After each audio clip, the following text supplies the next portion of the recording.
This is the luxury world. Get inspired with us today and tomorrow. The luxury watch market is currently facing one of its most challenging periods in recent history. Retail sales are experiencing a significant decline, with the Watches of Switzerland Group, a leading retailer of brands such as Rolex, Omega, Cartier, and Patek Philippe, seeing a dramatic 40% drop in stock value over the past year. Additionally, China, a historically crucial growth driver for the industry, has reported a staggering 50% decrease in demand for luxury timepieces. These shifts raise critical questions about the future of retail, the gray market, and the strategic direction that major brands will take in 2025 and beyond. For years, the mere mention of a Rolex has conjured images of lengthy waitlists and eager customers vying for the chance to own a piece of horological history. However, recent developments in the market suggest a potential shift in this dynamic. In 2025, authorized dealers are admitting that unworn Rolexes are becoming increasingly difficult to source, even as the once daunting waitlists begin to dwindle. This apparent paradox raises several intriguing questions. How can scarcity increase while waiting times decrease?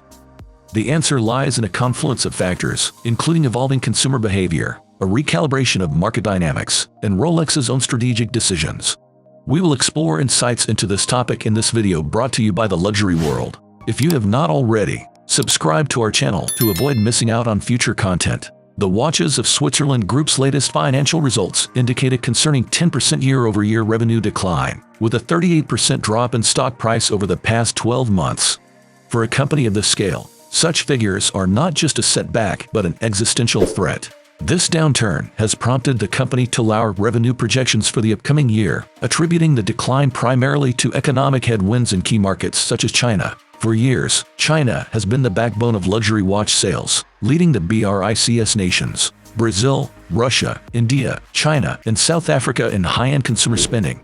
However, a recent 50% drop in Chinese demand has disrupted the market's stability. Luxury watch brands had heavily invested in this region, anticipating continued growth. Now, with the Chinese luxury market contracting, brands are urgently seeking new revenue streams and alternative target demographics. The gray market, once a haven for watch flippers who resold sought-after Rolex models for double or triple their retail value, has undergone a significant transformation. Today, most Rolex watches are trading below their retail prices, a stark contrast to the market frenzy of recent years.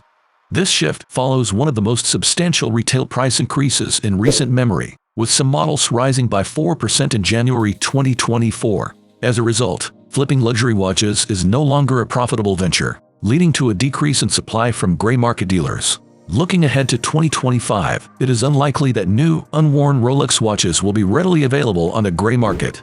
The economic incentive to buy and resell watches at a loss has disappeared, meaning that acquiring a brand new Rolex will increasingly require purchasing directly from authorized retailers. With supply tightening in the second-hand market, prices for unworn pieces may stabilize as fewer sellers compete to undercut one another. The landscape of luxury watches is shifting.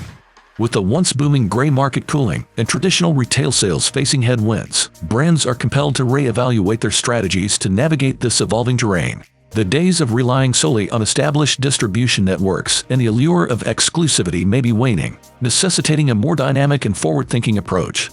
Several key adjustments are likely to shape the future of the industry. Embracing the direct-to-consumer model, the traditional reliance on authorized dealers is being challenged by the rise of direct-to-consumer or DTC sales. Pioneered by brands like Audemars Piguet and Richard Mille, this model allows manufacturers to cultivate deeper relationships with their customers, control the brand experience more effectively, and potentially capture higher margins.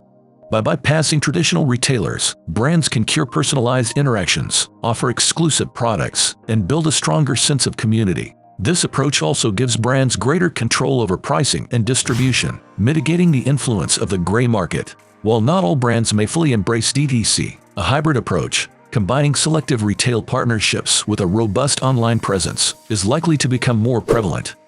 Capitalizing on the pre-owned market, the pre-owned luxury watch market has exploded in recent years, becoming a significant force in the industry. Rather than viewing this as a threat, brands are increasingly recognizing the potential of the secondary market. Strengthening certified pre-owned CPO programs is a crucial element of this strategy. By authenticating, servicing, and warranting pre-owned watches, brands can not only capture a share of this lucrative market, but also enhance customer trust and brand loyalty.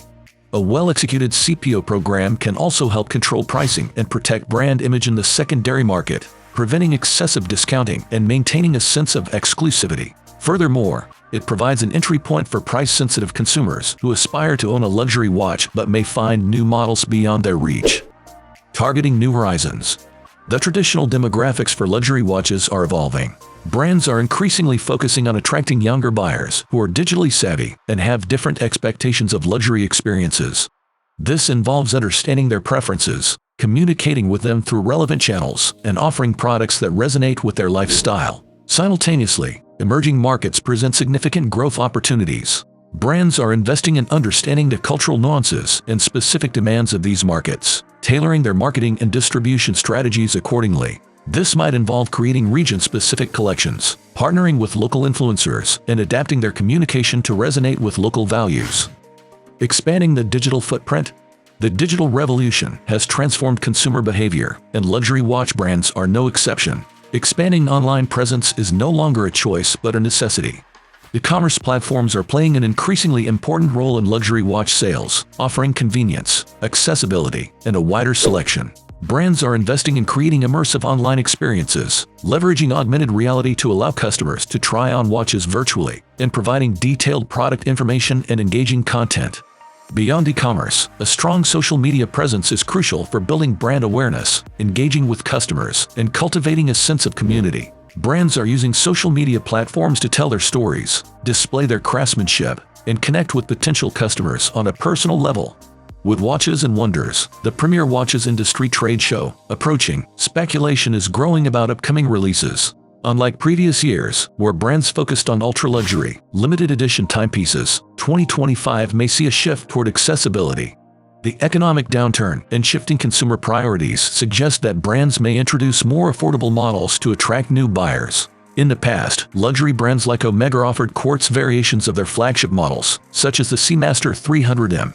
Over time, mechanical movements became the standard, and quartz watches were largely dismissed by enthusiasts. However, given the current market climate, brands may revisit quartz technology to produce lower-cost luxury watches, making high-end brands more accessible to entry-level buyers. Additionally, brands may experiment with affordable automatic watches featuring third-party movements. For example, Tudor has successfully marketed its Tudor Royal collection with Celita-based movements at a price point significantly lower than its Black Bay line.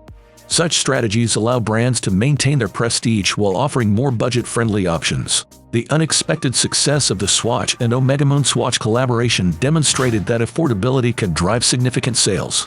Despite being made from plastic and featuring a quartz movement, the Moon Swatch became one of the most profitable products in the Swatch Group's portfolio.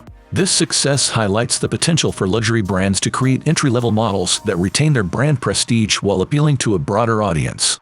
The luxury watch market is navigating uncharted territory as it heads into 2025. With retail sales declining, the gray market shifting, and China's demand weakening, brands must adapt quickly to maintain their relevance and profitability. Strategies such as emphasizing direct-to-consumer sales, reintroducing quartz models, and targeting new demographics may define the industry's next chapter. While uncertainties remain, one thing is clear: the luxury watch landscape is evolving, and only the most adaptable brands will thrive in the years to come. What are your thoughts on the Rolex watch topic we shared in this video? Let us know by leaving a comment and giving it a thumbs up. Do not forget to subscribe to our channel for future updates. Thank you for watching Luxury World, and we eagerly anticipate your participation in our upcoming videos.